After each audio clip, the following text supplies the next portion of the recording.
My name is Elle and I live in Australia, South Australia, hence it's light here because it's 6:33 in the morning. There's 9.5 hour difference between Africa and Australia. So it is Saturday morning here already. Okay. I am a dietitian, I am a weight loss consultant. And I'm a big fan of low carbohydrate diets, including ketogenic diet. Not because of the weight loss aspect only, but because of the general health and the influence those type of diets have on our general health and well-being. The problem with the modern diets is that we are looking at quick solutions. So we want to lose weight quickly, no matter what the consequences are. The reason I'm a fan of low carbohydrate diets and especially ketogenic diet is that it is looking at the problem in a much wider perspective, which means healing your whole body.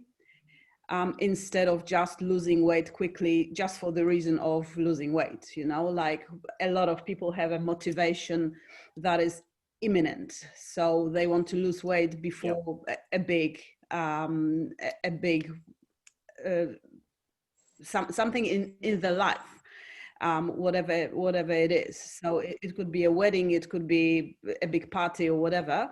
And they just want to do it quickly. They don't look at consequences of such a diet. Whereas in my opinion, you have to change your lifestyle completely to not only to lose weight, but to be able to keep your health at the same time. It's a very important thing. I think in modern words, when we are seeing the diseases that are developing, unfortunately, at a very high speed, we have to take a very, very much more general look at the dieting itself.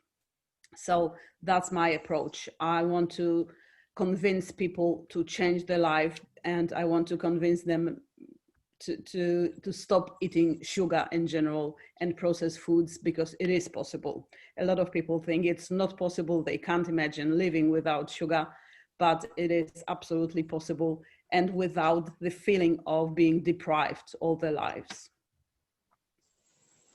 Oh, thank you, Ed. We're grateful for that introduction. Well, I am the founder and the president of Valiant Generation Mentorship Club, and it is a social impact platform online to reach out to the young people, to mentor them on the very nitty-gritties of life that will enhance their life and productivity. And so our programs spans from wellness, entrepreneurship, and then there are other programs that are designed to empower the youth. But we are concerned about wellness. And so others are in the room right now, and we are to the rest part of the world. So I welcome you once again.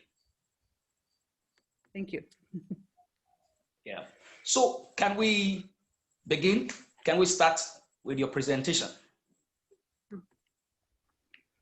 Sure. So I wanted to talk about low carbohydrate diets and their influence on our feel, on our well, because it's a huge difference. Or carb diet, or else. I'm going to explain what the differences are and what it stands for. So LC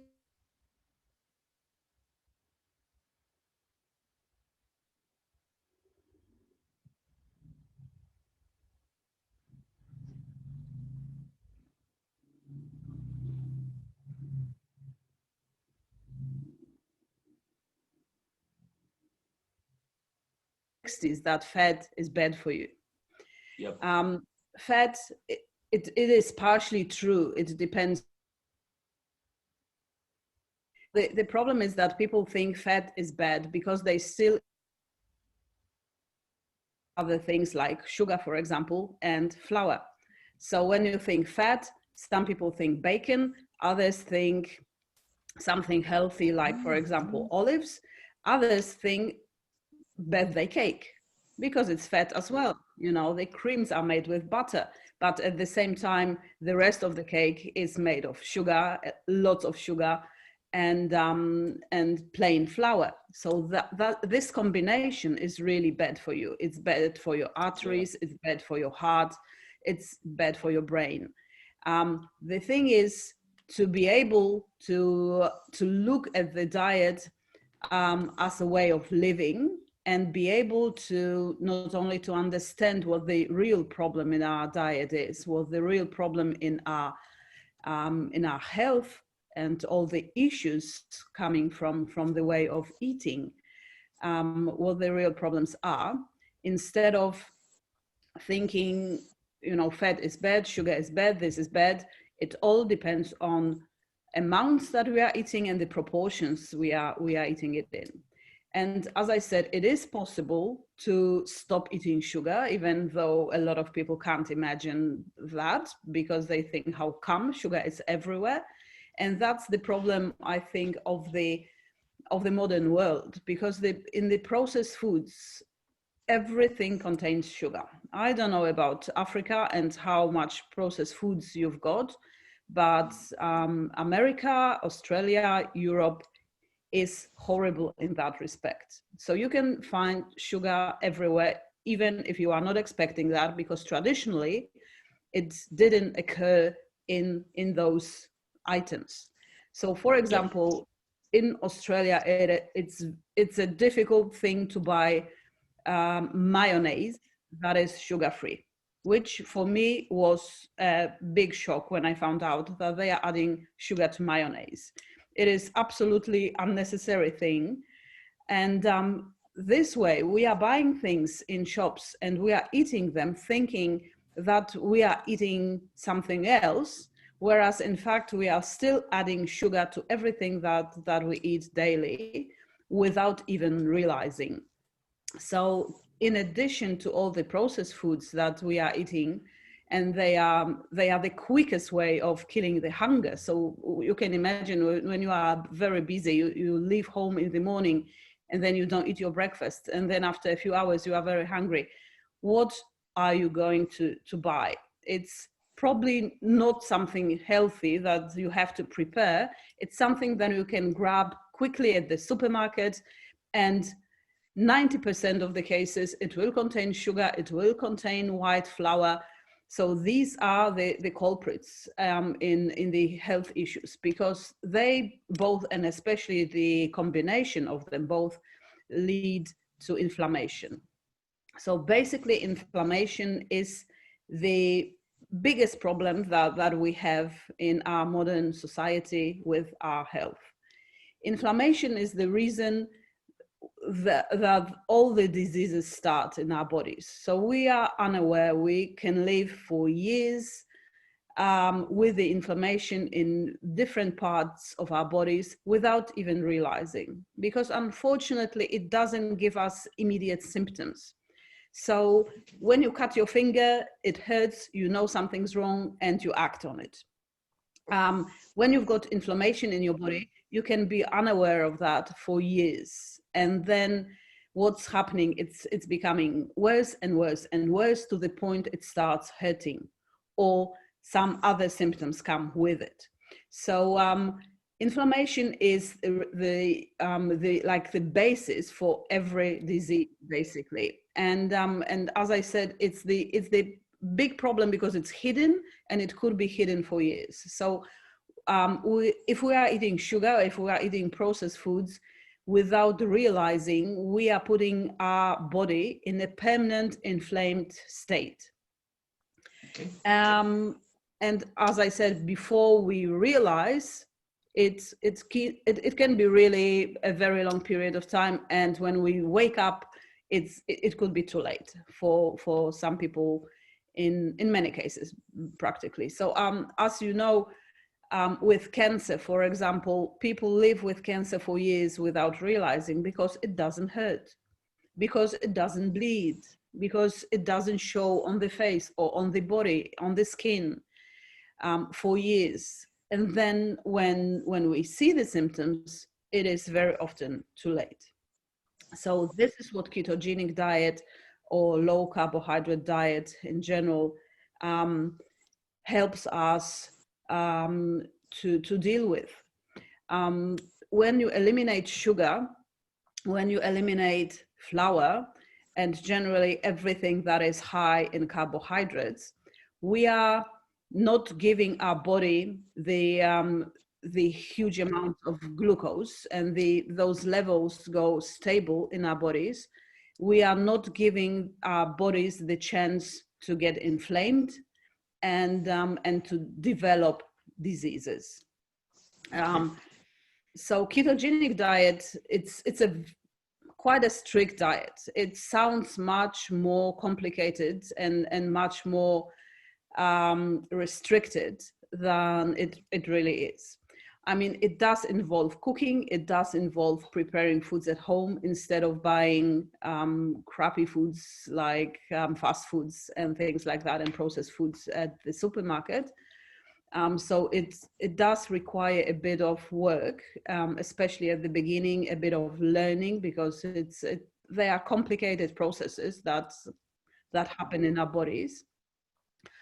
But at the same time, it's really worth it. It's worth it because we see such an improvement in our bodies in such a short period of time that people get motivated, and then they start understanding how bad they were eating for years and what they were doing to their bodies, like basically killing our bodies slowly. That's what we do, especially with sugar, especially with refined sugar. So low carbohydrate diet and ketogenic diet, they were invented to help with diseases first. So they were invented as a way of treating a few diseases that couldn't be treated with traditional medication.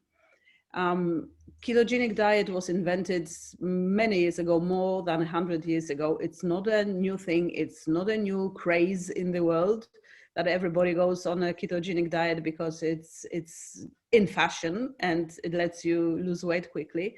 It's a very old diet that was basically invented for treating epilepsy that couldn't be treated with medication. So there are different kinds of epilepsy, and one of them is not responsive to any medication. And what they've discovered more than 100 years ago is that with certain foods and eliminating other food groups, it could be treated.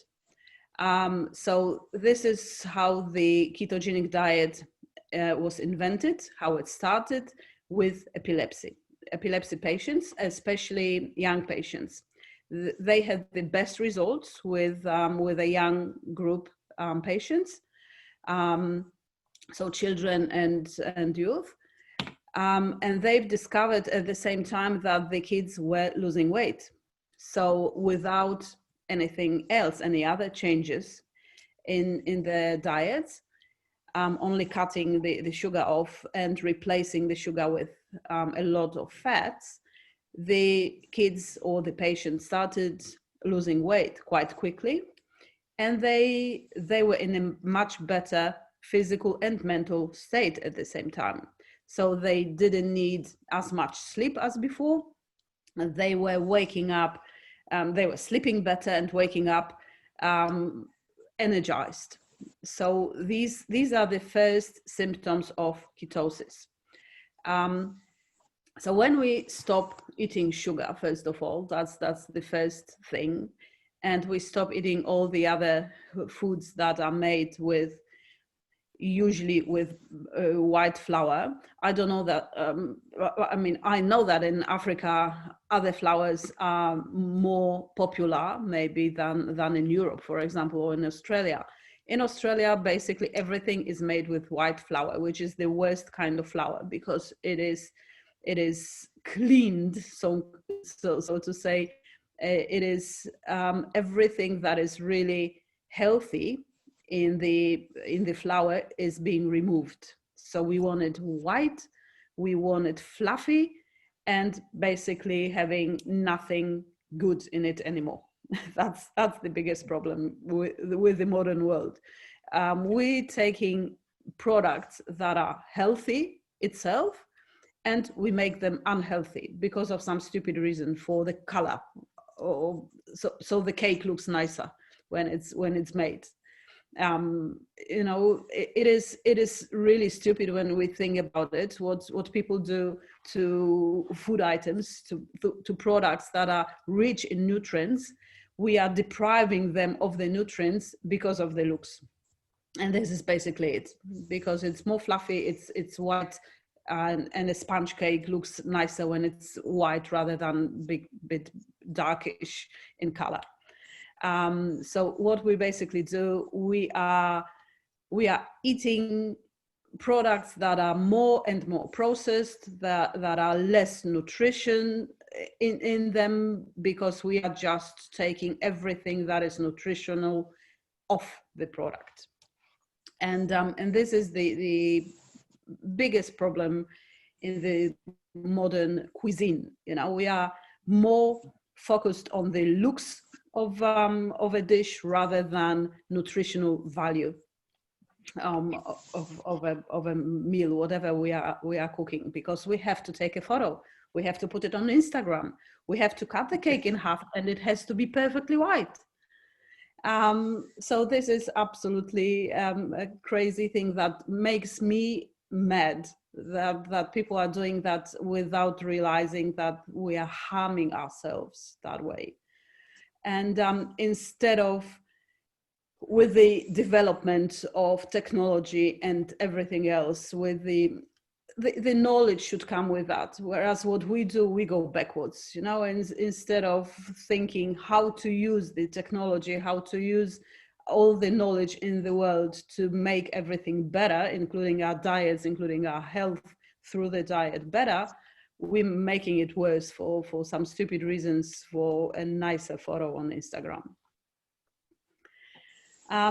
So as I said, ketogenic diet was not a craze that was made for Instagram influencers to lose weight quickly and to put it in their feeds on Instagram, but it was invented years ago as a means to treat very serious diseases. It started with epilepsy. Then they've discovered, the doctors doing researches, they've discovered that it helps with many more diseases, including cardiovascular diseases, so heart, all the heart problems, including general health and oral health, metabolic diseases, and even cancer. So there are many diseases that could be treated with ketogenic diet or low carbohydrate diet, and many problems that are not classified as diseases, but are still can make a big impact on our lives and on our well-being. The difference between ketogenic diet, because we hear those names quite often, and it can be quite confusing. The difference between ketogenic diet and low carbohydrate diet or low carb diet is the amount of carbohydrates we're eating. So they are both, ketogenic and low carb, they are both classified as low carb, high fat diets. Ketogenic diet is just more stricter in the carb intake. So while we classify low carb diet as a diet that consists of less than 25% carbohydrates Ketogenic diet at the same time, it's much less. So at the beginning, in the beginning stage of ketogenic diet, people are advised to eat only 20 grams of carbohydrates daily, which is a very small amount, and which is a real shock for a lot of people because it's basically vegetables. Even when we have a piece of fruit, we go over the 25. So the first month on a ketogenic diet is really hard for a lot of people because we have to cut off even fruit. So what we eat on ketogenic diet is basically meat and fish, eggs in huge amounts, because that's another myth that eggs are high in cholesterol and they will kill us. It's not true. I basically eat 15 plus eggs a week, and I'm still alive and I still feel better than ever.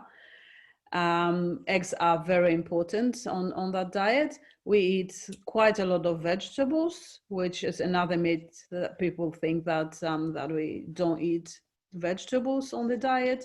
And we eat a lot of fats, but as I said, it's not bacon and eggs, because a lot of people, when they hear keto, they think, oh my God, it's eggs on bacon basically and nothing more, and lard, and everything is fried, which is not true.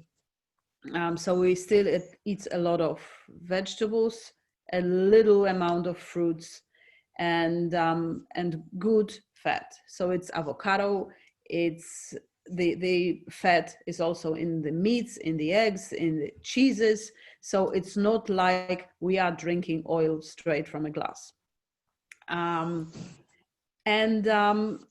People who are on ketogenic diet, I'm gonna call it ketogenic, even though it can be low carb. So as I said, the difference is only in the amounts of carbs. So up to, say, 50 grams of carbohydrates daily would be classified as keto. Everything above 50, but it again depends on the person, because I'm short, and I'm a woman. I will need less than tall, well-built men, for example. I do a few days of Pilates weekly, whereas somebody may train a few hours daily. They will have different needs and different tolerance to carbohydrates. So those amounts will be different for everybody.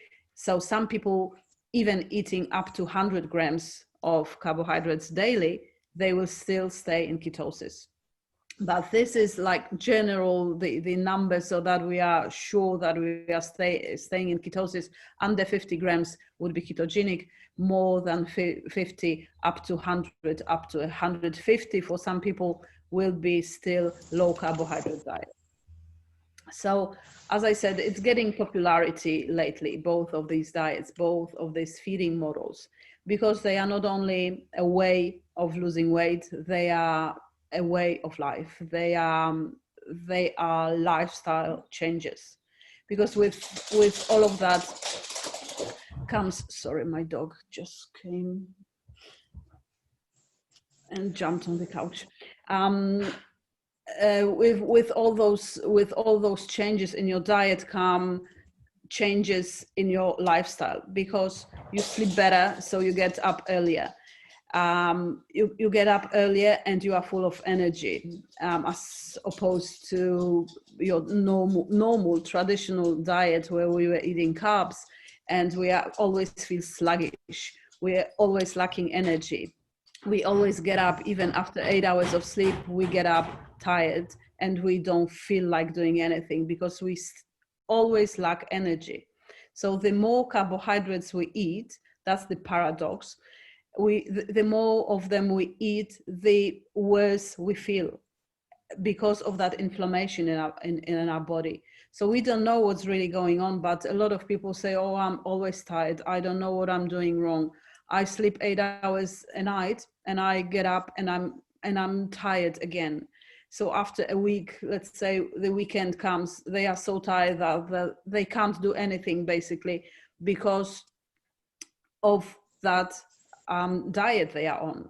So because whenever they are hungry, because whenever they feel like eating something sweet, they eat sugar, they eat flour, they eat processed foods, because it's quick, because it's satisfying, because it's a nice taste. Who doesn't like a hamburger? Who doesn't like a pizza? So people go to those, we call them comfort foods, because when you don't feel right, when something's going on, when you are depressed, when you are tired, you have a pizza and the whole world is beautiful again 5 minutes later. But what we don't think about is that another 20 minutes later, all the inflammation is activated in our bodies, and we start the process again. And then a few hours later, we feel sluggish, we feel tired again, and we blame our work, we blame the way of living. We say, oh, it's because I work too hard, I work too much, I'm always tired, or I don't sleep well. But this is all connected. And this is what I try to explain to people, that the way you eat influences the way you sleep. The way you sleep influences the way you recover, the way you rest, or your ability to rest.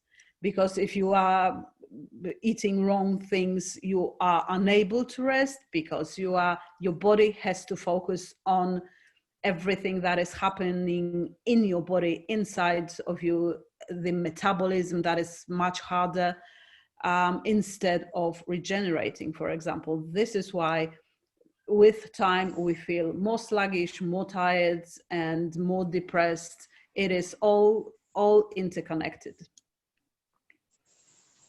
Wow. Wonderful insights you're giving to us today.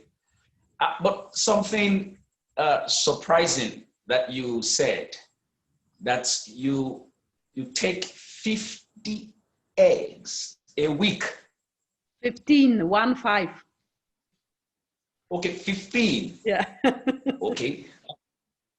So how do we reconcile that with what we grew up with? The knowledge that the older you get, the lesser egg you should eat. How correct is that? It's not correct. Again, sorry, my dog is just going crazy and running and making noises. Yeah. It's not correct at all. It's another myth. It's another myth from the 60s, from the 70s, when we didn't have the knowledge, when we used to say that sugar is good for you. So when you are tired, you should eat sugar. You know, in Europe, there were campaigns on TV telling people to eat more sugar, because they were producing a lot in Europe. They wanted to sell it. So they wanted to convince people that sugar is the best thing you can eat because it gives you energy. What they forgot to tell you, or they didn't know because they didn't have that knowledge at that stage, was that it gives you energy for 5 minutes.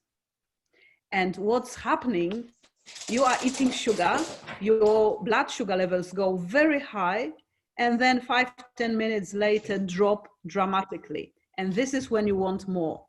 So when you think about eating cake, for example, for people who are addicted to cake, and there's a lot of them, you eat one piece and then you stop for a couple of minutes and you think, oh my goodness, it was so good, I want more. Or even if it wasn't that good, your brain is telling you it wasn't enough, I want more, give me more. So you have another piece and another one, and people can have half a birthday cake in one sitting because the brain is telling them it wasn't enough. That amount of sugar that you just gave me was not enough for me, I want more.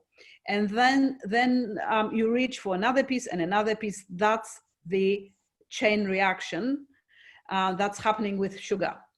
Whereas if you ate avocado, I know plain avocado for some people are not appealing because they don't have enough taste, but let's say a salad with an avocado cut up into it, so you don't taste it, you don't think, oh my goodness, it's just fat. You eat that, you eat the whole avocado with something else, with tuna, with fish, with meat in a salad. 20 minutes later, your brain is telling you, I'm satisfied, I'm full. For a few hours, you don't have to feed me again because I got the energy from a right source. So this is the difference between feeding your brain with sugar and feeding your brain with fat. If you feed it with sugar, you will have a very short time after, you will have that surge, you will have that urge to get it again, because your brain is telling you, I need more. It's like a vicious circle, basically. So you eat sugar, you need more sugar. You eat it again, you need even more. That's how people get overweight. That's how people get addicted to sugar. I don't know if you've noticed, but a lot of people notice that they just get addicted. So they go shopping, for example, and they think, I'm not gonna buy anything sweet today because sweet taste is bad for you, sugar is bad for you, I'm not buying any sweets today. And they go shopping and they see something, they buy it without even realizing, because it's something, again, in your brain. It's like cigarettes, it's like alcohol, it's like drugs. For some people, it's an addiction. It doesn't happen with fats. When you eat avocado and you think, I'm not gonna buy another avocado, you go shopping and you see an avocado, you are not shaking to buy it, because it's not an addiction, you know. It's just something that gives you health, that gives you satiety, but it doesn't give you an addiction. That's the difference between, again, sugars and fats, or carbohydrates in general, and fats. So what happens with eggs, that was the myth, I think, created in the 60s or 70s, that you shouldn't eat more than 2 eggs. And I'm a victim of that myth, because I was a kid, one of my first words that I said in my life was egg. This was my favorite food. And they were telling me, my mom, my parents, my grandparents were telling me, no, on Sunday you'll have 2 eggs, you'll have scrambled eggs in the morning, and that's it, because it's 2 eggs that you can eat in the week. Now, after years of research, we know that eggs are not causing cholesterol to rise. What is causing cholesterol to rise is, again, wrong combination of foods. So eggs with sugar and, God forbid, white flour made into a cake. That will give you a cholesterol boost, the bad cholesterol. Whereas what's happening with eggs is the egg yolk, because we are talking about yolk mainly, the white part is not harmful at all. The yolk, if we add sugar to it, it can be harmful. So in cakes, for example, in creams, in desserts. Whereas the egg itself, it has all the vitamins, all the minerals, everything, all the good fats that we need. So when we eat an egg daily or 2 eggs daily, nothing is basically happening. So all the bad cholesterol that's in the egg is counteracted by other substances that are really good for you. So basically it is neutral for our body in the sense of cholesterol, but at the same time it's very beneficial. It has and natural minerals and those fats. So it's a perfect combination. It's a perfect food, basically. If you don't have anything else in your fridge, you get up in the morning and you have to go to work and you've got nothing else but eggs, you can eat eggs by themselves, which you can't say about any other food product, really, because you have to match it with something else to be nutritional. So to make a nutritional breakfast, you would need something else. You know, when you eat veggies, then you need some good oils with them. Then you need a source of protein with them. Whereas with eggs, they can be eaten by themselves and they are good enough for you. They are nutritional, they are healthy, they are not causing problems. Again, another myth from the 70s or even earlier was that some foods are good, some foods are bad, you know. And in the last 40 years, we've done so much research. There are so many groups in different parts of the world of researchers that are working on nutritional nutritional amounts of different substances in different food products, that the knowledge is changing constantly. But the knowledge is not available for everybody. And it's certainly not on Facebook. It's certainly not on the mainstream internet sources. It's not on Instagram and things like that. And if people don't read the research, they still live in that 70s knowledge, and they still believe those myths. So one of the myths was years ago in the 70s, again, I think, or in the 80s, that if you want to lose weight, you have to cut the fat of your diet, right? Because the fat is the culprit, the fat is the biggest problem. So they've started promoting, even the doctors, they started promoting low-fat diets. So I don't know about Africa, but in Europe, in Australia, you can buy low-fat everything. So you can buy low-fat cheese, low-fat cottage cheese, low-fat yogurt, low-fat, basically everything. It became so, people became so obsessed with fat that they started putting low-fat or no fat on things that normally wouldn't contain fat anyway, like drinks, no fat. Like, I mean, frizzy drinks, you know, bottled lemonades and things like that. It was absolutely crazy, because people were obsessed with fat, and they thought, oh my goodness, I have to cut the fat of my diet, then I will be healthy. And what happened after years of observing those patients on low-fat diets? That they were getting more and more obese.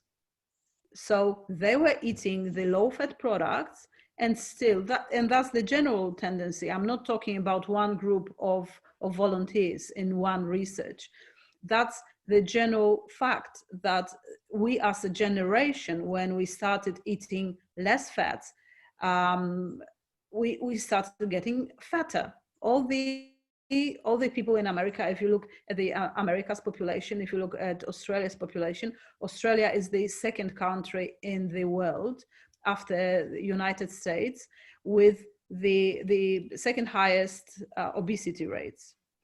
It is shocking, because even children are overweight, they are obese in a lot of cases. And most of them are eating low-fat products, because moms are buying for the kids low-fat yogurt, because they've heard somewhere, or maybe years ago, or maybe from the parents who heard that in the 70s, that fat is bad for you, so buy low-fat yogurt for a child. So what they produce, the companies who produce all those food items, what they do to compensate for the fat that they take off yogurt, for example, they add more sugar, because thanks to the fat in the product, we can taste the goodness in the product, whatever it is. The taste is enhanced by fat. When we take off the fat, we have to add something else to compensate for that, because it's tasteless. So they add more sugar, and one more tablespoon, and one more, because it's still not tasty enough. So they think if we add more sugar, it will be better. So what the result is, it's a completely different thing to what was expected. So we are getting fatter as a nation, as a community, depending where we talk about, what area. We are generally, as people, getting fatter instead of more slimmer, even though we cut the fat. So it just proved that what we believed for years was not true about fat. Fat is not something that makes you fat. Sugar is something that does. And that's the that's the new way of thinking that we need to change, to understand what is really killing us in the long term, and to stop believing that it is fat and start believing the truth, which is sugar is killing us slowly.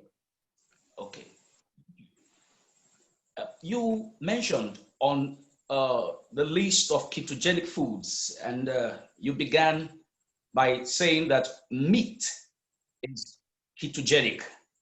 It is. Yep. So is it also a myth that the older we get, the less meat we should eat? And also, I want to ask, between white meat and red meat, which is more ketogenic? Which is more a low carb fat? Mm-hmm. Mm-hmm. The whole idea on ketogenic diets is the more fat, the better. Okay. So again, another misunderstanding about ketogenic diet is that you have to eat a lot of meat. You have to eat a lot of protein. Ketogenic diet or low carb diet is a diet that is high in fats, low in carbohydrates, and moderate protein. And that's the key word here, moderate. So it's not like some people think the more fish, the more eggs, the more meat I eat, the better. No. The protein, so fish, eggs, cheese, meat, has to be counted properly to your body weight, to your age, to your way of life, to the amount of exercises you do weekly or monthly. It is all in right proportions. So that's where dietitian comes in the picture.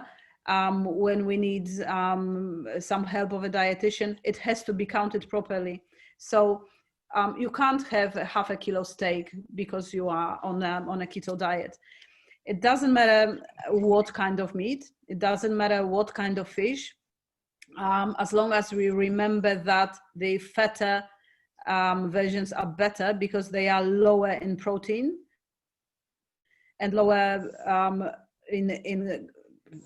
higher in calories, but lower in protein. And as I said, we don't need to top up protein. We usually have a problem with giving our bodies a proper amount of protein rather than going higher. It's very easy to go higher on protein, especially if you like meats and if you like your steak and you have half a kilo in one sitting. The problem is as I said, because it's moderate protein, so the amount of protein, it has to be counted to your current body weight, to your height, to a lot of factors. Basically, it's about 1 gram to 2 grams, but 2 grams is the maximum for your current body weight. So when you think about it, they are not huge amounts. But again, when we talk about chicken, for example, chicken thighs are much better on keto than chicken breast, because chicken breast is high, very high in protein. It's a few times higher than chicken leg. It's lower in fat, again, which we don't need on keto. We want the opposite. We want more fat, less protein. So that's another myth, that ketogenic diets are based on meat and we have to eat meat in huge amounts. No, we don't. I've got clients who are vegetarians, so they don't eat meat at all, but they eat fish, they eat cheese, they eat eggs, and they are still fine. So another myth, bacon. Ketogenic diet is not bacon lard. It's a lot of healthy foods, a lot of healthy and healthier meats as well, a lot of fish, or could be fish only, no meat at all. Okay. Yep. Something you said that also challenged my mindset, mentality. is that you suggested or you advised that a ketogenic diet would eat less amount of fruit. But I had always known that we should eat more of fruits because of the vitamins, the need for repair, and vegetables and fruits. When we take them more, they help our body to repair, and they help our organs, they help our systems. So, but I think you are telling us the contrary. So I get it. Maybe we should eat less fruits, less amounts of fruit. Can you help us with that? Yeah. So that's another myth again. When you look at, say, World Health Organization, and what they advise us to do is 5 portions of vegetables and only 2 portions of fruit daily, right? And there's a reason for that. A lot of people think, because they just put veggies and fruit in one group, and they think it's important to eat a lot of them. It is partially true. So it's very important to eat a lot of vegetables, especially green leafy vegetables. Not so much fruit. Fruit has to be eaten in moderation because of the sugar content. The sugar that is in the fruit is still much better than your refined sugar, so the white sugar that you buy in bags in a supermarket. The natural fruit sugar is still much better, much healthier for you. And fruit, you are right, fruit contains vitamins, fruit contains fiber, especially if you eat it whole, especially if you eat it with the peel on, like apples or pears, you eat the skin. But at the same time, they are very high in sugar. And that's the problem, because that sugar in your body converts into glucose that makes your blood glucose in your blood spike again and then go down quickly.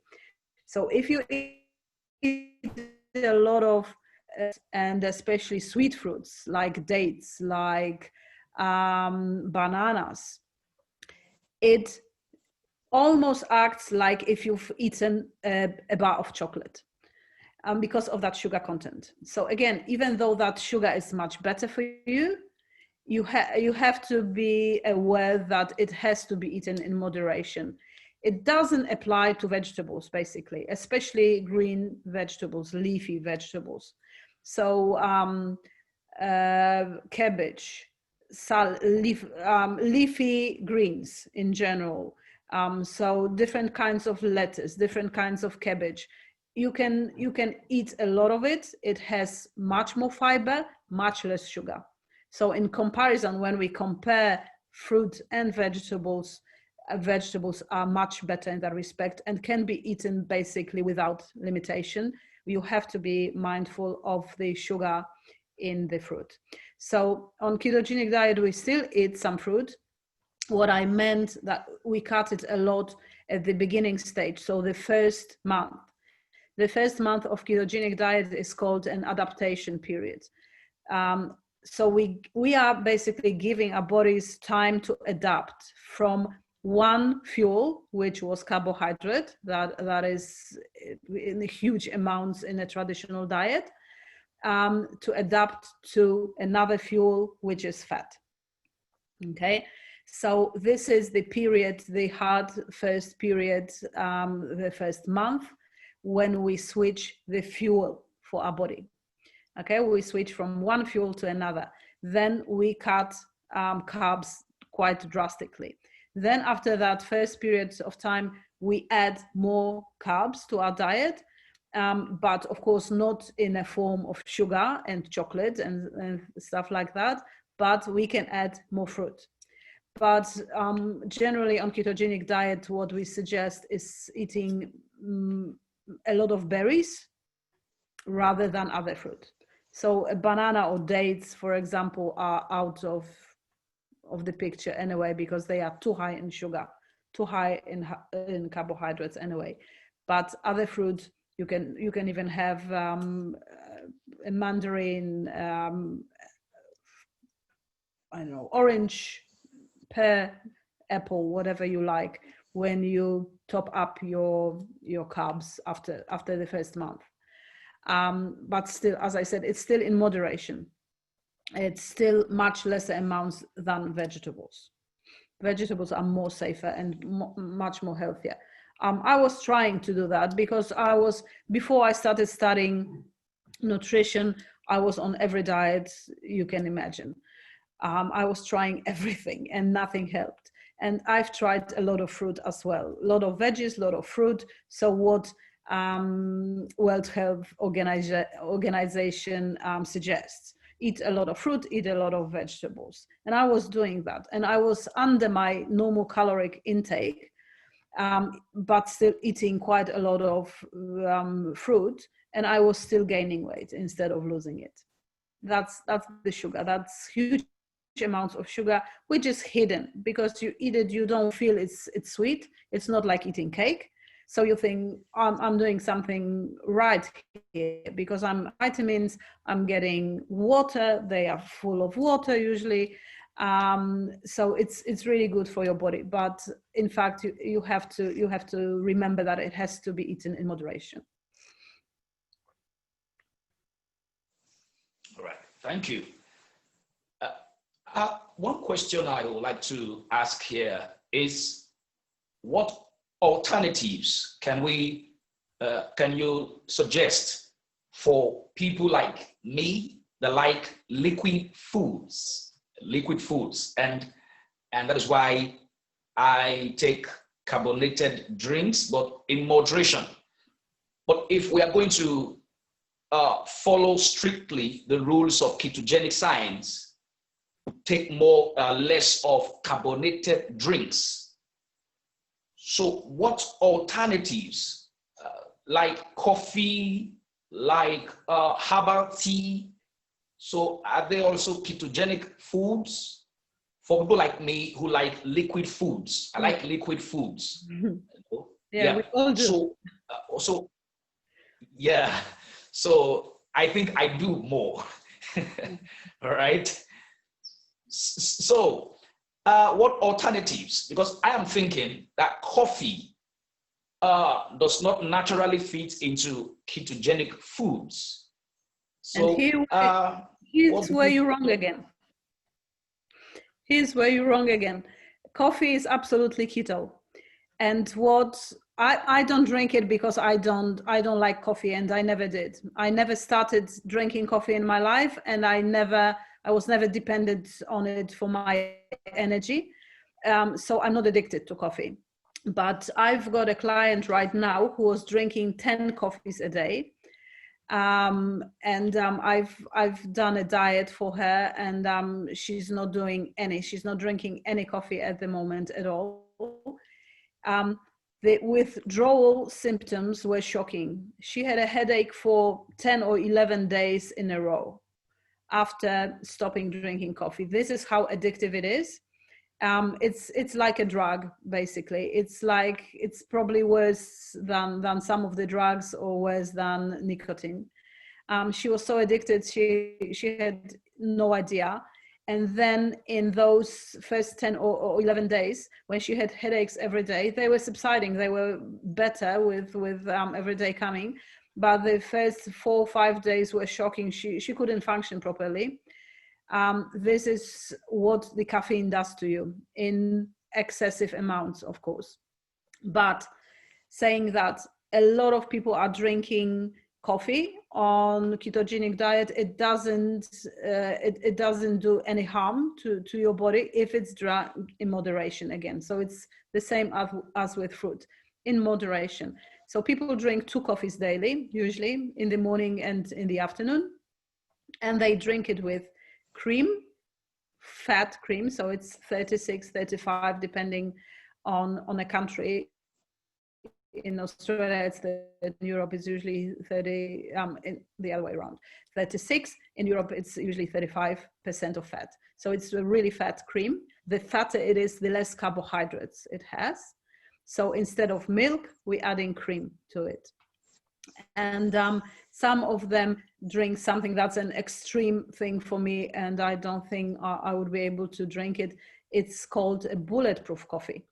So they add not only cream to their coffee, they add butter or coconut oil, and they blend it in such a way that it goes frothy. It has a bit of froth, quite a bit of froth on top.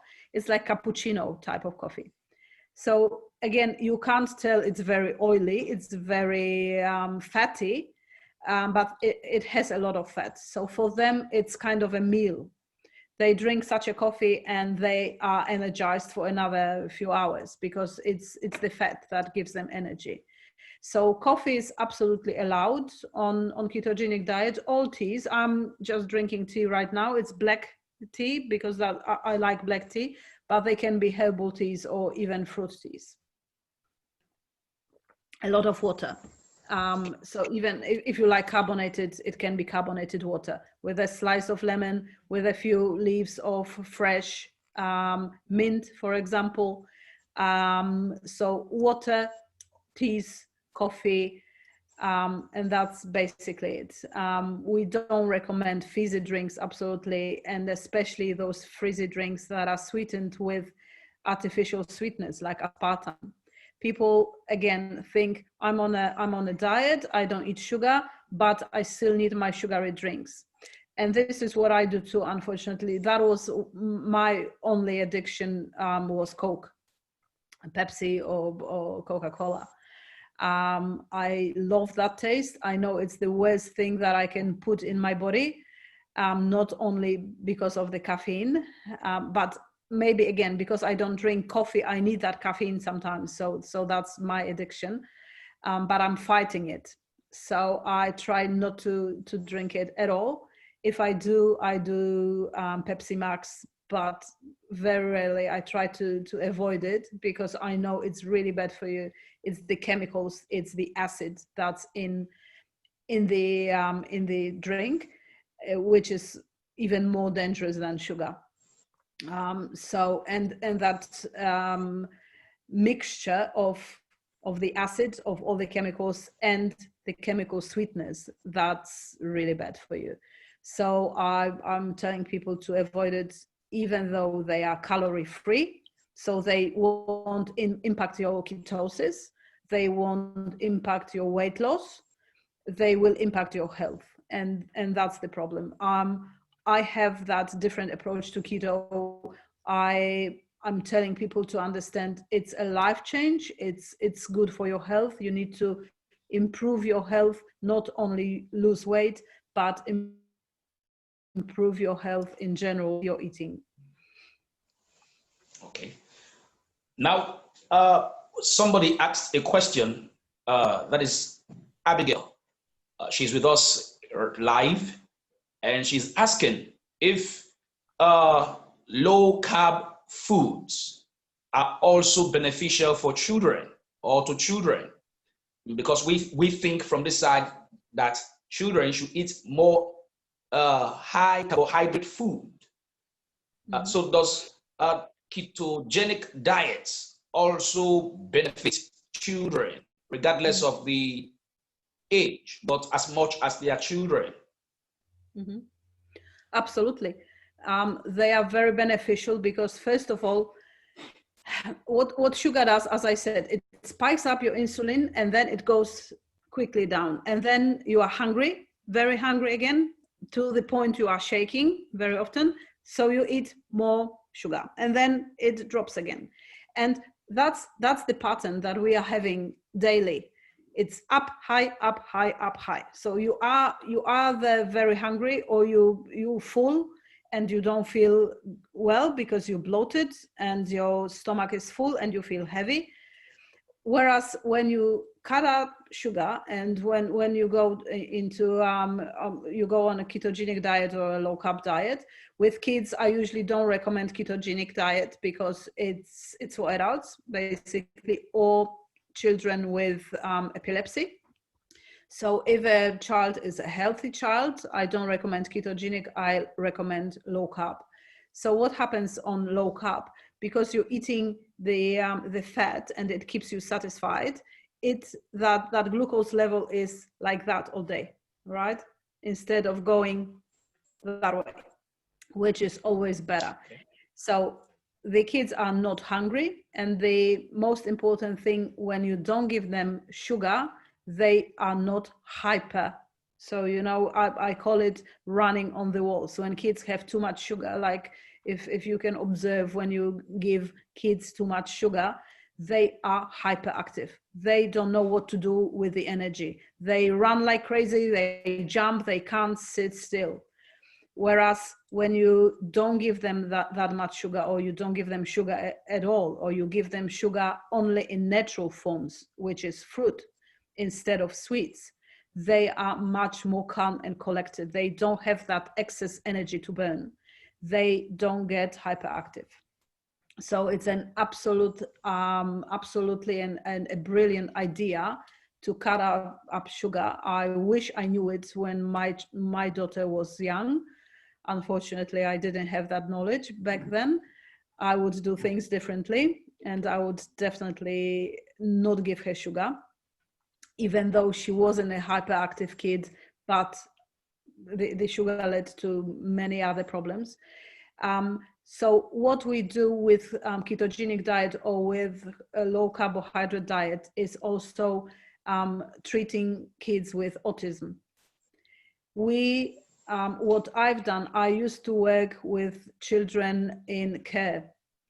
So under the care of the state, you know, when they are removed from the families because of different reasons, and they go into the care of the state. So they are living in houses with carers instead of their families. And they are usually a very problematic children. A lot of them are autistic. And because I have that knowledge of the use of diet with autistic children, I've recommended that model of feeding in one of the houses with 4 kids who were autistic, and the results were amazing. So we've done that as an experiment because, of course, those kids are always eating sugar. They are eating cereal that is full of sugar. So morning is milk and cereal, so sugar. Then they go to school and they have sandwich, which is white bread, the most awful kind of bread, white flour bread that is fluffy, and they add sugar to it again. I don't know why, but they do. So they were eating that with jam, for example. And then they had recess at school, so they had a chocolate bar. Then they were going home and having a store-bought sauce with pasta, for example, which is again carbs and carbs, because they add sugar even to the tomato sauce. And then after dinner, because they had that spike of insulin, and then it went down again quickly, they wanted something sweet. So what were the carers doing? Giving them a Milo, which is milk with chocolate, you know, like hot chocolate or cold milk with Milo. So it's sugar again. And then they wanted a chocolate bar or ice cream, whatever.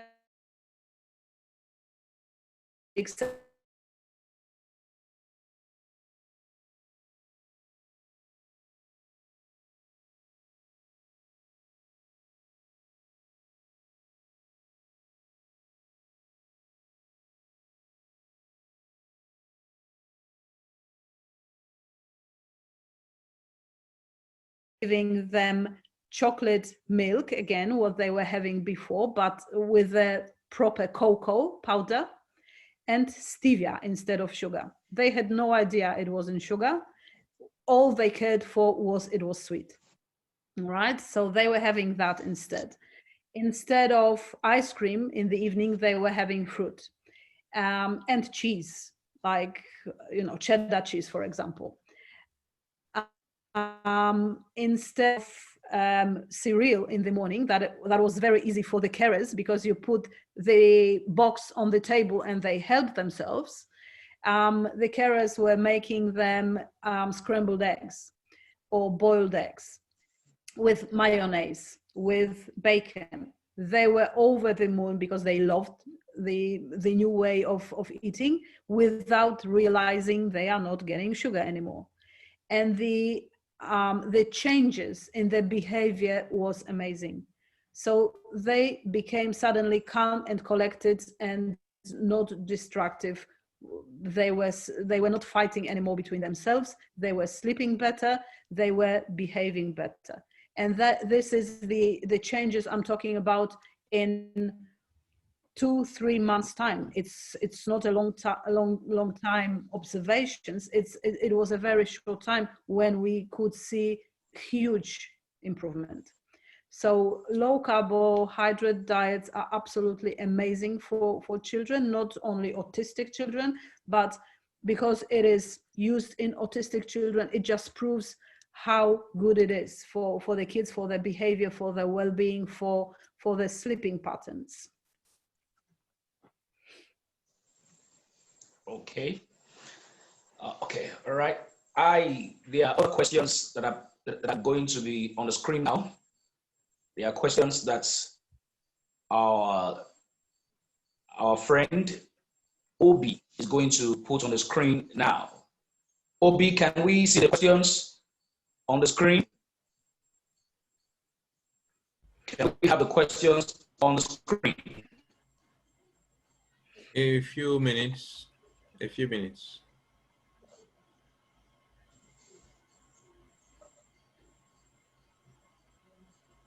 A few minutes, please. Okay, we're waiting. Yeah, there is a question. Yeah. Is it okay? Is low carb diet good for pregnant women and nursing mothers? Is low carb diet good for pregnant women and nursing mothers? Yeah. Again, ketogenic diet is very strict. A low carb diet is more forgiving. So for pregnant women, for nursing mothers, for children, I always prefer to show them the direction of the low carb rather than ketogenic. Ketogenic diets put you in a deep state of ketosis. So there are different changes happening in your body, which may be not too good with the strictness of the diet. Maybe it's not the best idea to do it while pregnant or while nursing. But low carbohydrate diet, absolutely. We don't need sugar. This is the reason basically I became a dietitian, because when I was pregnant, I gained 18 kilos. And for my height, I'm short. For my height, it was a huge amount. It was a huge amount, even though I know that some women gain 30 kilos and more. 18 doesn't sound that huge for them, but for me, it was horrible. And after I gave birth to my daughter, I couldn't lose weight. I could. I've done it once, then I started yo-yoing, so I've lost 5 kilos, I've gained 7. I've lost 7, I've gained 8. And it was a constant yo-yo. So I started doing different diets and racking up my hormonal system, and that's a long story. But the biggest mistake I've made when I was pregnant was eating huge amounts of fruit again, and huge amounts of yogurt, which was unfortunately not your Greek healthy sugar-free yogurt, but sweet yogurts, so the fruity ones. So that was, I'm pretty sure that those 18 kilos were caused by the yogurts and the fruit. So fruit generally, because that fruit added to the yogurt, and fresh fruit as well. I was, again, thinking that I was doing a generally fantastic thing, eating a lot of vitamins, eating a lot of healthy stuff, because yogurt is good for you. That's what I thought. And fruit is good for you. I was eating a lot of that and not eating a lot in general. So not doing many more calories that I needed, but still, because of that amount of sugar, hidden sugar in yogurt and in fruit, I've gained so much weight. So absolutely, I've got clients who are pregnant and are doing low carb. I'm telling them not to go fully keto, but rather low carb. So if you don't need sugar when you're pregnant. You don't need sugar when you are nursing. You need vitamins, you need protein, you need all the other sources of nutrition that don't have to contain sugar, that shouldn't contain sugar, really. So low carb is a great idea if you don't want to do what I've done and gain too much weight and then go on a dieting circle for the next 20 years. Right. Yeah. For what's the daily recommended fast intake? What is the daily recommended fast intake? Knowing fully well that fats are a calorie as compared to carbohydrate. Yeah, I can't hear you very well. It's a very bad reception. It's cutting off. Okay, we have a question on the screen. Wait, Can you see the screen? Yeah, okay. All right, if you get rid of that one, oh, great. Fats are high in calorie as compared to carbohydrates. What is the daily recommended fat intake for people on keto diets? Okay, let's start with the other macros, because the way we do it, we first count carbohydrates, which is at the beginning stage, it's only about 5% carbohydrates, so usually around 20 grams. Then we've got 1 gram to 1.5 grams of protein per a kilogram of your body weight, and the rest is fats. So basically, fats are about 70–80% of your calorie intake. We don't cut calories at the beginning stage of keto diet. So we eat a normal calorie intake. So let's say someone's normal calorie intake, daily intake is 2,000 calories when they don't want to lose weight, when they want to keep the weight they are at now. They are still eating 2,000 calories daily in the first month. Then when our bodies adapt to the new way of feeding, to the new fuel, then we start cutting calories slightly. So that's the whole success of the ketogenic diet, that we are not cutting calories. Low carb diets and ketogenic diets are not low calorie diets.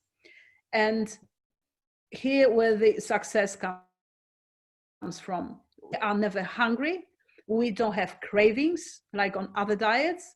And we don't stop the diet because we just have to have something that is forbidden and we start eating it like crazy one night because we've had enough on a diet. This is what's happening on normal diets, on low fat diets. We are so deprived of everything because of the low calorie intake that there comes a time, one night, especially at nighttime when we are watching TV, that we absolutely have to have that packet of potato crisps, right? Because our brain is telling us it's enough. You are killing me. I need more energy. Whereas it doesn't happen on ketogenic diet because we have that much fat, which is much more satisfying than carbs. As I said, with carbs, we go high, low all the day. So we are hungry and and not satisfied. When we are eating fat, the glucose levels are stable because of that fat intake. And that's why we are never hungry. We don't have cravings. We don't crave sweet taste. And that's what's helping with the dieting in the long term, because you are not hungry, you don't feel deprived. So what my clients are reporting to me every time, what they absolutely love about this type of diet, they go, oh my God, Elle, I'm never hungry. I love this diet because I've been on 20 other diets before and I hated all of them. That's a much better diet because I'm never hungry and I feel satisfied. Whatever I eat, I feel satisfied. I don't think I'm on a diet.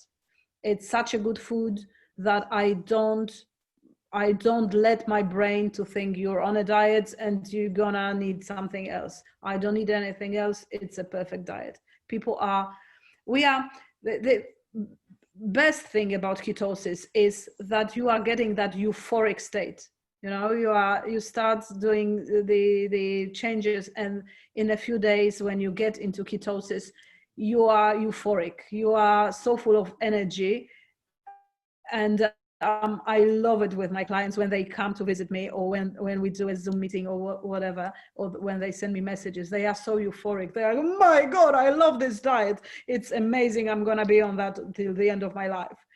And while sometimes it's not sustainable, ketogenic diets and low carb diets are generally very sustainable.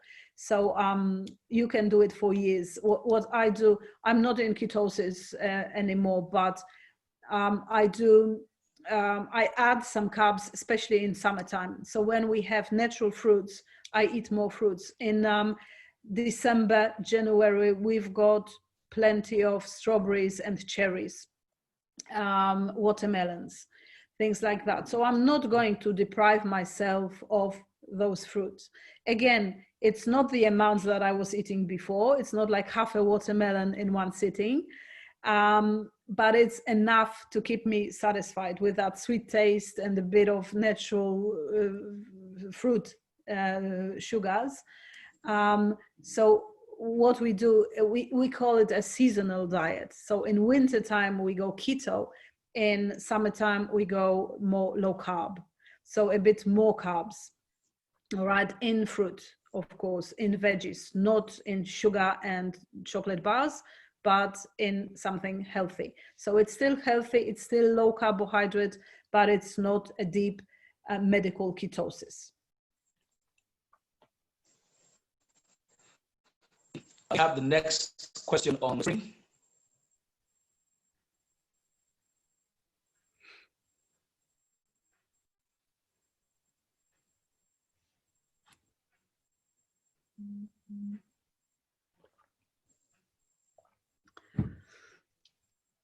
How do you deal with the adverse effect of saturated fat on health, since the idea of ketogenic diet is more of fat and low carb?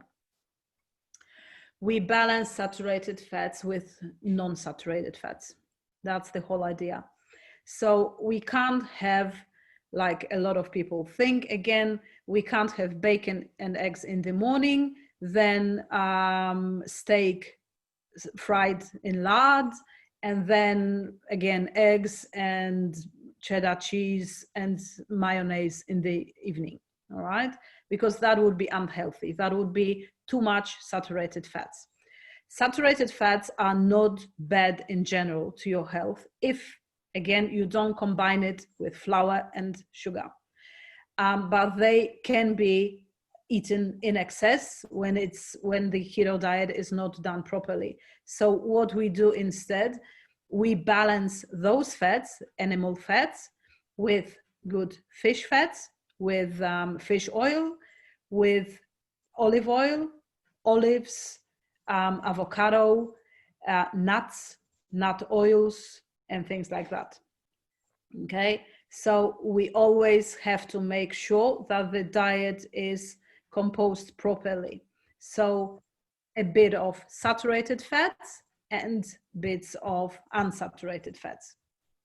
And make sure that every day we have both. We can't go only only meat and only saturated fats. They have to be combined with the other fats so that it makes a healthy balance. Okay. Yeah. Can we have the next question?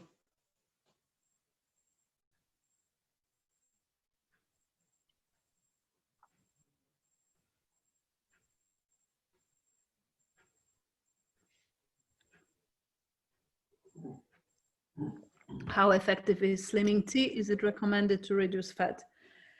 In my opinion, and as I said, I'm an expert because I've tried everything. I'm not an expert because I've done a course in nutrition, although it is a part of the expertise, but I'm an expert because I've done everything on myself.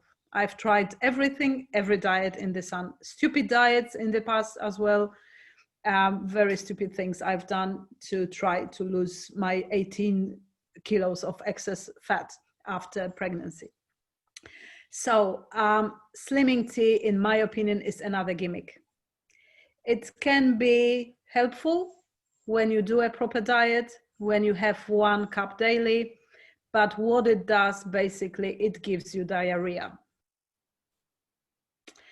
If it's a herbal tea, like Chinese tea, if it's composed properly in the right amounts of different herbs that keep you clean, your gut, then it basically gives you diarrhea. So why I think it's a gimmick is because you have that feeling that you've lost some weight because you had diarrhea for 2 days and you got rid of the water in your body. You hop on the scales and you weigh a bit less, but it's not that you've lost half a kilo of fat of your belly.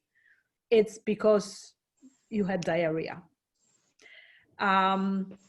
They can be good when you feel bloated, when you've eaten excess foods, when you've eaten a lot of cake again and all the bad foods and McDonald's. Then it can be effective in like cleansing the body from the inside, but you won't lose weight doing a normal diet that you do, eating chocolates, eating sugar, eating cake, and then having a cup of that tea. There's no miracles. So that's why, in that respect, it's not a weight loss method. All right, it can be helpful when you do a proper diet as an addition to a diet, but in moderation. You have to be careful with a lot of them, because as I said, it can give you a bad diarrhea and you have that feeling that you are a bit lighter, but it's just your intestines that are being cleared. Okay. The question I have to ask is, do you have a regular timetable, a regular food, should I say, a kind of timetable of foods you recommend for of the day? I mean, something regular, a regular food timetable.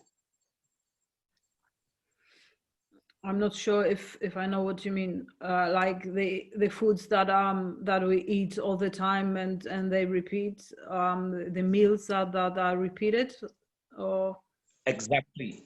yeah? That is what I meant. Yeah. For people who are a bit lazy, and I am one of them. I, for example, make the same breakfast every day because I'm a bit boring in that respect, and because I love my eggs, I usually have scrambled eggs in the morning, and I make a flat keto bread in a waffle maker, so it has a shape of a waffle, and it's almost carb free because we can't have bread on keto. What I make is that bread. I'm also, I have a celiac disease, so this is another reason I'm on keto, because I can't have flour. So I've discovered a few things that are helping me in getting normal food, you know, so the food that I was eating before, to pretend that is as normal as possible. And because I can't have bread, I make that flat keto bread every day.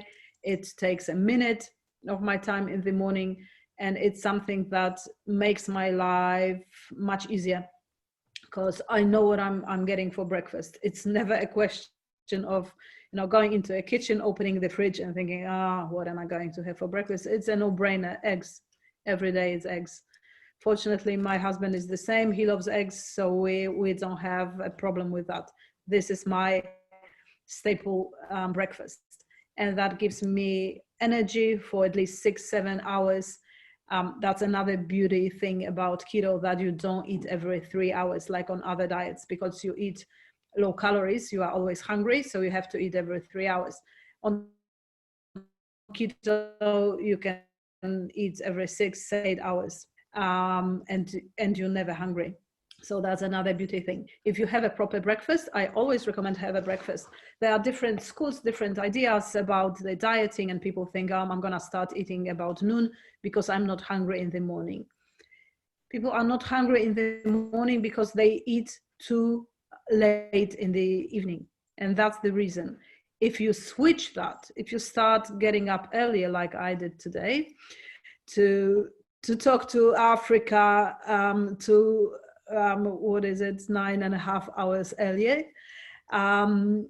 If you get up earlier, if you have your breakfast early, if you have your lunch early and then dinner early, you'll feel much better in a short period of time. So that these are the changes that I meant when I said that keto is a lifestyle. It's not only a diet, it's a lifestyle. You've probably heard about circadian rhythm. It's the way of living that ancestors were having. And maybe some countries in Africa, they still have it, you know, especially in the villages, when they live closer to nature rather than the modern world, right? So the idea was, before electricity, that people were getting up when the sun was up, and they were going to bed when the sun was going down, right? Because and there was nothing to do. There was no electricity. We couldn't watch TV. We couldn't be on our phones till 3 a.m. So people were doing something that was much healthier for them. They were living that natural rhythm. And this is what keto is about as well. Getting up early, having breakfast early, and then having 2 more meals, and then not eating late at night. And that gives you time for your body to digest all the food that you've eaten during the day. And you go to bed not heavy, without a heavy belly, without a heavy stomach. And then when you regenerate during sleep, it's much easier for your body to regenerate, for your skin, for all your internal organs, because you don't have to focus, or your body doesn't have to focus on the digestion. All right, if that makes sense. That is why a lot of dietitians, or basically every dietitian, is recommending not eating at least 3 hours before bedtime.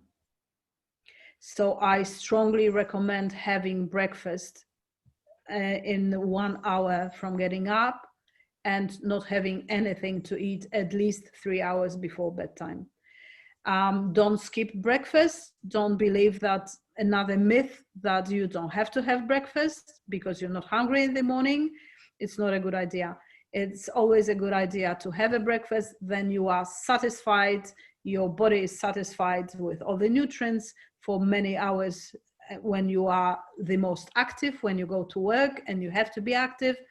Then have a small lunch, then have a healthy dinner, and don't eat late at night. And I think I went too far away from the question, but yeah, but anyway, I do have those simple dishes that I prescribe my patients, because a lot of people are time poor nowadays. So they don't want to spend half a day in the kitchen. And I understand that, because I don't want it either.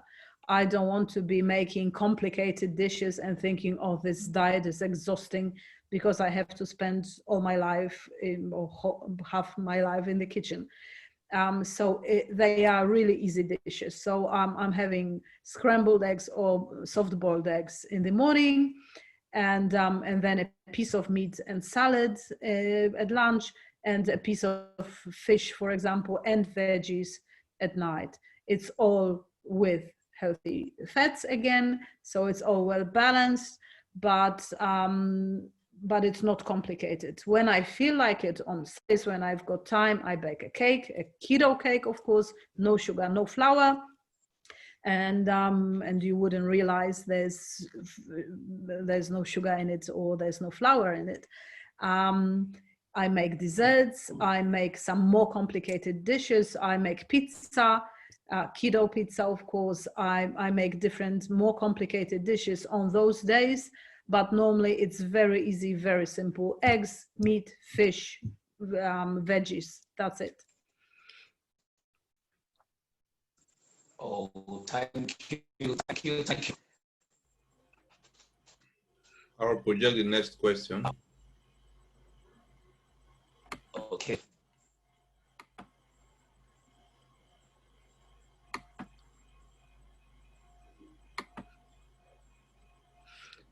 What measures or diets can be taken to reduce pot belly fat?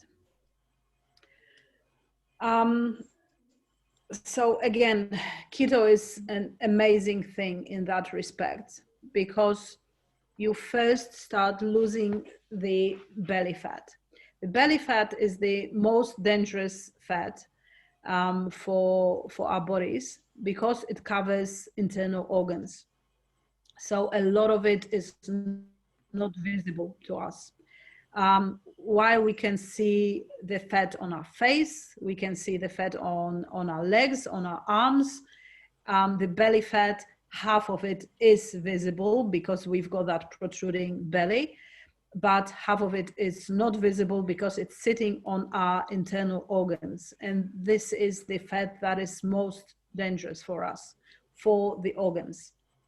All right. So ketogenic diet and low carb diet, they have been proven to fight this dangerous fat the most effective way. So this is the first one that is getting reduced. I've done body scan analysis, like with a professional company.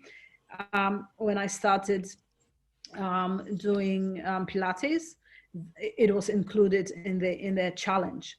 So a company came with the proper professional scales that are measuring your bone density, your fat amounts, your hydration in your body, and everything else.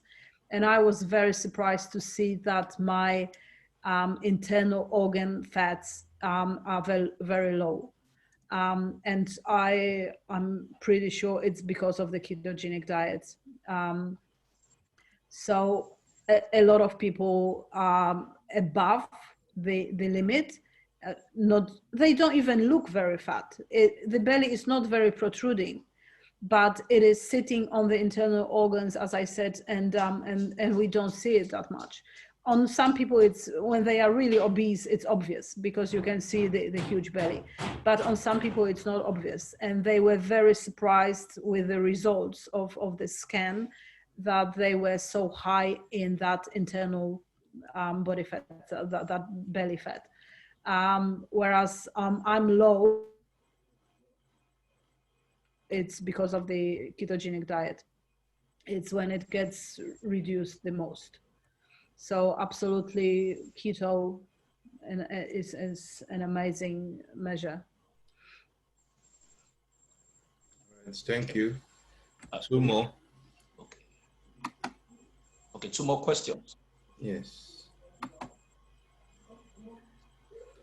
Well, I've just answered that one. Is a 3-course meal compulsory in keeping fit and staying active? A 3-course meal or 3 meals in a day? Because that's a 3-course difference. meal. Yeah, 3 meals in a day. I think that's the question. Absolutely. 3 meals in a day. Absolutely not. I don't know about you, but if I had a 3-course meal, I couldn't move. And that's for hours to come. So I'm absolutely not. What I eat is either it's either soup or the main meal, or something sweet. It's never the traditional way of first course, second course, and the dessert in one sitting. Absolutely not. Especially because fat is so satisfying. If you are doing keto or low carb, it's so satisfying that you can't have too much. So I can't imagine having 3-course meals anymore. I used to when I was younger, when I was eating carbs, but not anymore. So you'll feel that my client's problem, the biggest problem is when they start the diet, they say, oh my God, Elle, these meals are too big. How can I eat it? I can't, it's too much. Because they are so used to low calorie diets, when they had two radishes and half a tomato, and that was the meal, that suddenly they have to eat a proper meal and it's too much for them. It feels like it's too big amounts of food. So I can't imagine 3 meals. It's absolutely not compulsory, no. All right, thank you. The last one. Is surgery a recommended measure to correct body fitness?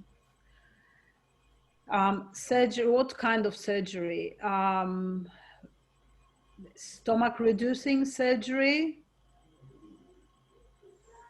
The different types to reduce fats in the body. I never recommend that.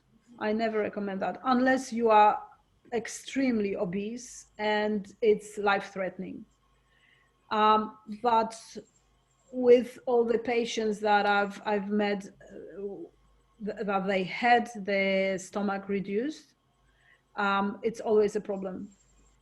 It's a problem because then they have to start eating portions that are absolutely like this tiny. That's the size of a cup of jelly, for example. That's the meal. When you think about it, it's very unhealthy. It's very low calorie and they have to eat. I talked to one client who had a stomach reducing surgery, the gastric band, it's called, right? So they've put plastic on the like a plastic band on your stomach to give it 1/3 of the size or half a size of the normal stomach. So what happens after? They are eating little pots of jelly, which is like kid size, like what a 2-year-old would eat, and they feel sick to the stomach. They feel like they've eaten half a cow, basically. They feel so heavy in the stomach, they want to throw up. They can't eat nothing more because there's just no space in the stomach. So that's the last thing that I would do, only if I was really dying of obesity.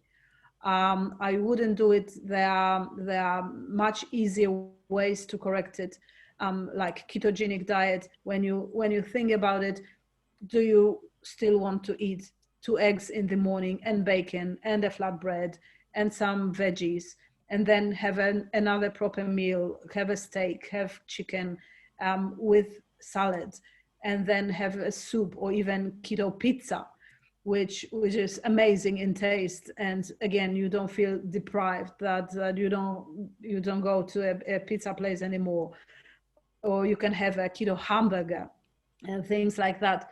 Isn't it better that and still losing weight quickly, rather than have tiny cup of jelly and having to eat every hour tiny amounts? Their whole life evolves around eating, because they can have 3 strawberries at 11 a.m. and then at 12 a.m. or at noon, they can have a cup of coffee with a bit of cream. And then an hour later, they can have, 5 pieces of mandarin. And when you think about it, it's an obsession because they have to eat time, they have to eat small amounts all the time, they feel sick all the time, they don't have space in their stomach, so whatever they eat, they feel full, they feel bloated. It's a last measure I would take. Really, if someone was absolutely dying of obesity, weighing more than 250 kilograms, and it was life-threatening. Otherwise, I would never ever do it. Wow, Thank you thank very you much. so much. No worries. A question Yeah. just came in, please. I don't know if we can take this. Okay. Apologies, please. Okay. You said you eat flatbread. No, sorry. Okay. You said you eat flatbread. What is ketogenic flour made of? Since most gluten-free flour lack viscosity and elasticity. I make flatbread, I make pizza, I make cake without any flours or with a small addition of coconut flour. What I use instead is potato fiber. Again, a misconception. People think that potato fiber is potato starch or potato flour. They are two different products. So a potato fiber is made of the potato skin. It's a dry product. It doesn't have the consistency or the thickness of the normal flour, but it's very light. It's fiber, basically. So when you mix it with eggs, when you mix it with grated cheese or sour cream or cream cheese, things like that, there are different combinations. I mix, for my flatbread, I mix just the potato fiber with an egg and grated cheddar cheese. And I make it in a waffle maker. I just pour it in a waffle maker and bake it till it's golden. It's very quick, very nice in taste. And that's my substitute for bread. And it's easy to make. It's, as I said, 1 minute job. Or mixing all the ingredients is probably even under half a minute. So that's my flat bread. It's my substitute for normal bread. I don't remember when I had bread last time. And if someone asked me 5 years ago, could you live without bread? I would say no way. So I'm a living proof that everything is possible. If you change your mind, if you change your way of thinking, if you know you're doing something for your health, not only for weight loss, if you have that motivation and you start eating that and you find out it's actually more than okay, it's actually delicious, then it's not a problem at all. It all starts in your head and in your belief that you can improve your health significantly. You have no inflammation in your body, so potentially you are not feeding any cancerous cells that are maybe sitting in your body. You are not getting Alzheimer's, hopefully, and many other serious diseases that come with age. You are not having inflammation. So, as I said, all the diseases come from inflammation. So arthritis and things like that come with age, and we are worrying about them. Because we are getting older and we are hearing all those stories from our friends. Oh, I've got arthritis. I've got rheumatoid problems. I've got this and that. I've got migraines. And you know that you don't have it because of the way you are eating and the way you are living. And they are small changes that make huge impact on your body, on your well-being, on the way you feel every day from the moment you wake up. Then it's just absolutely worth it.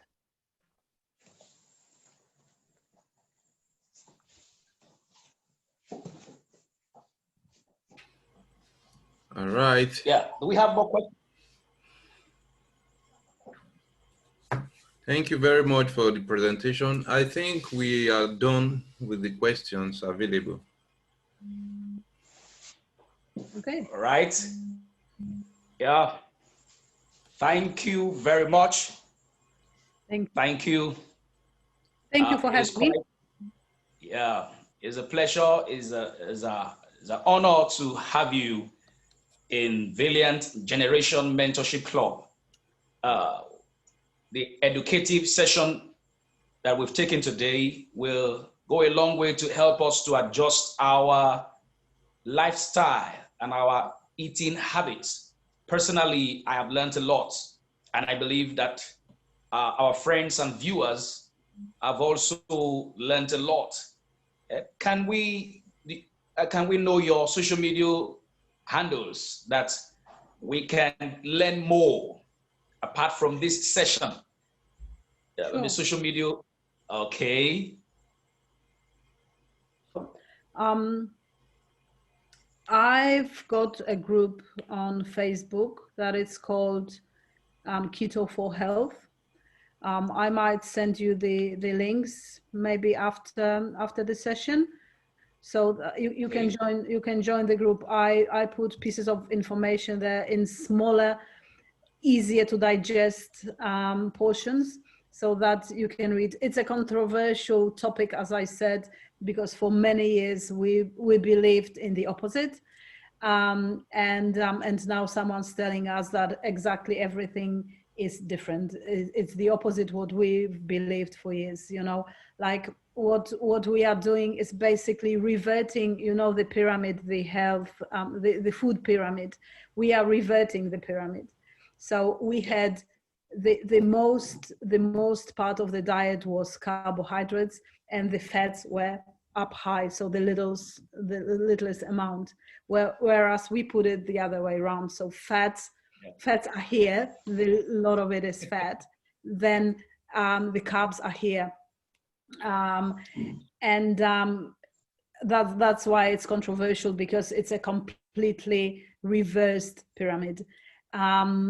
It requires a lot of reading, a lot of learning, and a change of thinking. But if you are interested, I will absolutely send you a link. And it's quite a new group, and it's quite a new web page or Facebook page. So there's not a lot of information there yet, but they are in smaller portions, as I said, easier to digest. And I will be adding to it with time. So there will be some more articles, easy to read, hopefully, articles coming. So I will send you the links. Okay. Because personally, I would like to join that group, because definitely I'm going to adjust my lifestyle, because virtually everything, almost everything that you have suggested that are not good for a healthy life, it's applicable to me, because I love eating bread, and we have more of white bread. Yeah. You see, I love bread. I can't stay a day without bread. And what we have here is white bread more in this side of the world. Yeah. Okay, so I'm going to join the group. And, yeah. All right. So I'm going to have my friends come into the group, and as we adjust our lifestyle and become ketogenic, I believe that we're going to share our testimony, because soon we are going to be experts, not by training, but by experience. Yes. I strongly recommend it. I couldn't recommend it more. I wouldn't be doing that if I wasn't passionate about it, if I didn't do it myself. All right. I'm a living proof that it can be done, and it changes your life dramatically. It changes. I was living in a belief that when you have a meal, you have to suffer for hours after that. You have to have the bloating. You have to have the feeling of a heavy stomach. You have to have acid reflux. and things like that, because it is unfortunately the part of life. Well, it's not. It's not. If you change the way you eat, it's not, and it doesn't have to be done that way. And their life is so much easier, so much more pleasurable. And eating is a pleasure at the moment. It's not a chore. It's not something that I have to do to live. And I don't live for eating anymore. I eat to live. Wow, that is a powerful nugget. We eat to live. We don't live to eat. Okay. Exactly. Yeah, that is a nugget to live by. All right, thank you very much. I hope that we can have you again when we extend our invite to you. Sure. Yeah. No, not a problem. You. So thank you. Thank you. Thank you, and have a good night. Thank you. Good morning. Thank you.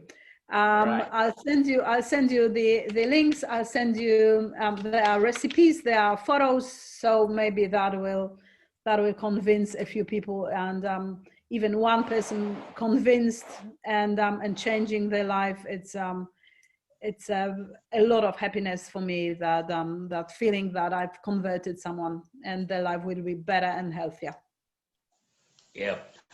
There's someone I wish to acknowledge. That is our technical man, Mr. Obi Kenya. So he's the one behind the whole Zoom meeting tonight. Thank you. So thank you, Obi. Thank you very much.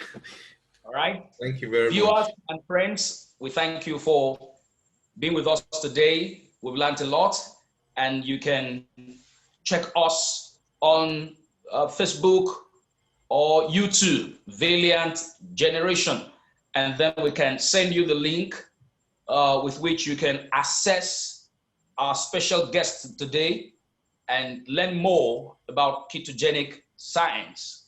Thank you for being with us. So thank you, thank you. Thank you. All right. And see you again. Bye-bye. Bye-bye. Yeah. Yep.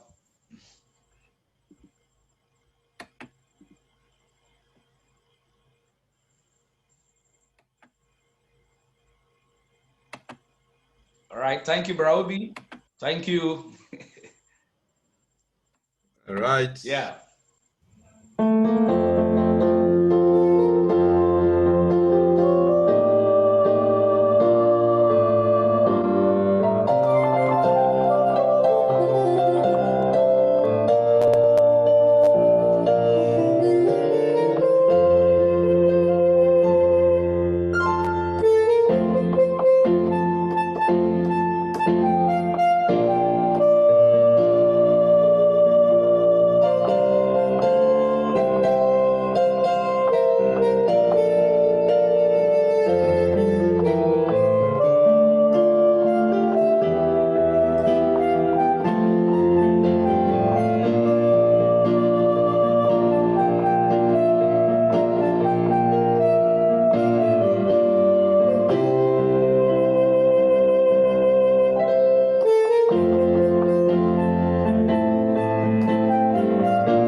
All right.